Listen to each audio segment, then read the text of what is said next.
Red టీవీలో మీ వ్యాపార ప్రకటనల కోసం ఈ నంబర్ని సంప్రదించండి 6281747728. గుంటూరు డిస్ట్రిక్ట్ నుంచి పత్తిపాడు నుంచి వచ్చేసరికి ఈసారి పోటీ చేసేది ఎవరంటే బాలసాని కిరణ్ కుమార్ గారు. బాలసాని కిరణ్ కుమార్ టీడీపీ నుంచి బీజేపీ నుంచి ఉమ్మడి అభ్యర్థిగా ఎవరు పోటీ చేస్తారంటే రామాంజనేయులు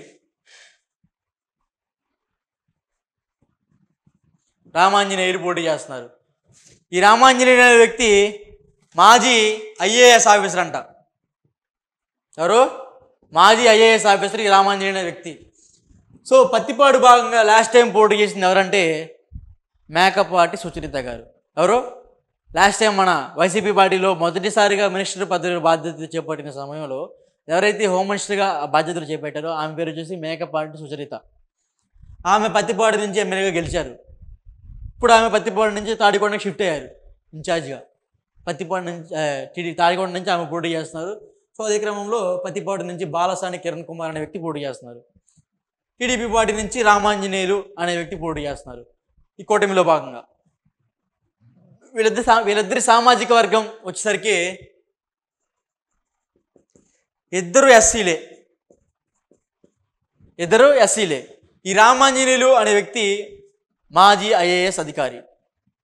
ఎవరు? మాజీ ఐఏఎస్ అధికారి. ఈ బాలసాని కిరణ్ కుమార్ అనే వ్యక్తిను కొత్త వ్యక్తి. వీళ్ళిద్దరూ కొత్త వ్యక్తులు, చెప్పుకోదగ్గ విషయం. పత్తిపాడులు ఈసారి పోటీ చేసేది ఎవరంటే ఇద్దరు కొత్త వ్యక్తులు. లాస్ట్ టైం రావెల కిషోర్ బాబు గారు పోటీ చేశారు. ఈసారి ఇద్దరు కొత్త వ్యక్తులు పోటీ చేయబోతున్నారు పత్తిపాడు కాన్స్టిట్యున్సీ నుంచి. ఎవరు గెలిచే సానుకూలంగా ఎక్కువగా ఉందంటే రామాంజనేయులు అనే వ్యక్తి గెలిచే అవకాశాలు ఎక్కువ ఉన్నాయి. ఎందుకంటే అతను ఒక ఐఏఎస్ అధికారి. గవర్నమెంట్లో ఎత్తుపల్లాలు చాలా చూస్తున్నాడు ఆయన. ప్రజలకు ఎలా మంచి చేయాలి, అభివృద్ధి పనులు ఎలా చేయాలి, సంక్షేమ పథకాలు ప్రజల్లోకి ఎలా తీసుకెళ్ళాలి అనే ఒక థాట్ ఆఫ్ మైండ్ సెట్కి చాలా బాగుంటుంది. ఎందుకంటే ఒక ఐఏఎస్ అధికారి. ఎవరు? ఒక ఐఏఎస్ అధికారి.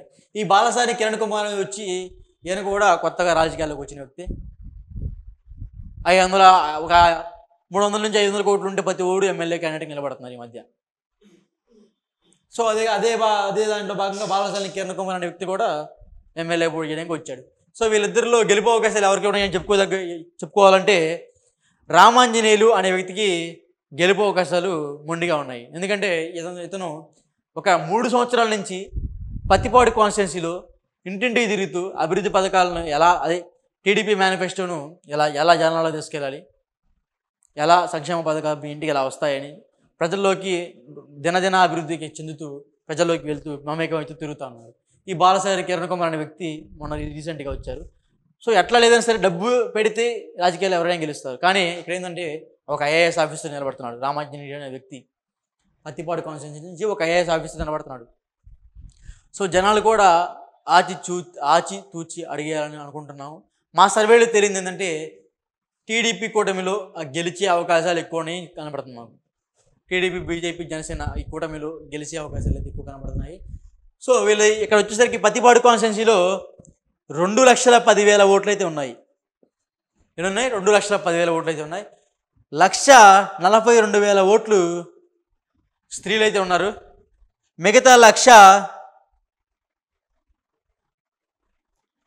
69,000 ఓట్లు పురుషులు అయితే ఉన్నారు. అంటే ఈ పత్తిపాడు కాన్స్టిట్యున్సీలో కూడా స్త్రీల ఓట్లు అధికం. ఎవరో? స్త్రీల ఓట్లు అధికం. సో సంక్షేమ పథకాలు ఇవన్నీ ఖచ్చితంగా ప్రతి ఇంటికి చేరవేసి వెళ్తే ఖచ్చితంగా టీడీపీ నుంచి గెలిచే అవకాశాలు ఖచ్చితంగా ఉంటాయి. వైసీపీ నుంచి కూడా గెలిచే అవకాశాలు ఉంటాయి. బట్ ఏంటంటే డబ్బు పంచితే గెలిచే అవకాశాలు ఉంటాయి. ఎందుకంటే వీళ్ళిద్దరూ ఆర్థికంగా గట్టి బలవంతులే. ఎస్సీ సామాజిక వర్గానికి చెందిన వారైనా సరే ఆర్థికంగా చాలా బలవంతులు. ఈసారి పత్తిపాడు నుంచి పోటీ చేసే వ్యక్తులు ఎవరంటే లాస్ట్ టైం కూడా పత్తిపాడు నుంచి మేకతోటి సుచరిత గారి హస్బెండ్ ఎవరైతే ఉన్నారో ఆయన కూడా మాజీ ఐఆర్ఎస్ ఆఫీసర్, ఒక యూపీఎస్సీ ఆస్పిరెంట్. ఆయన కూడా ఒక మాజీ ఐఆర్ఎస్ ఆఫీసర్ కాబట్టి ఆయన కూడా బాగా గెలిచారు. వాళ్ళ ఆవిడని పెట్టి గెలిపించారు. సో అదే క్రమంలో ఈసారి నుంచి ఐఏఎస్ ఆఫీసర్ నిలబడుతున్నారు కాబట్టి గెలిచే అవకాశాలు మెండుగా కనిపిస్తున్నాయి. మా సర్వేలో తెలియదంటే డెఫినెట్గా ఈ కూటమి గెలుస్తుందని మా కూటమిలో మా సర్వేలో తెలిసింది. సో నెక్స్ట్ వచ్చేసి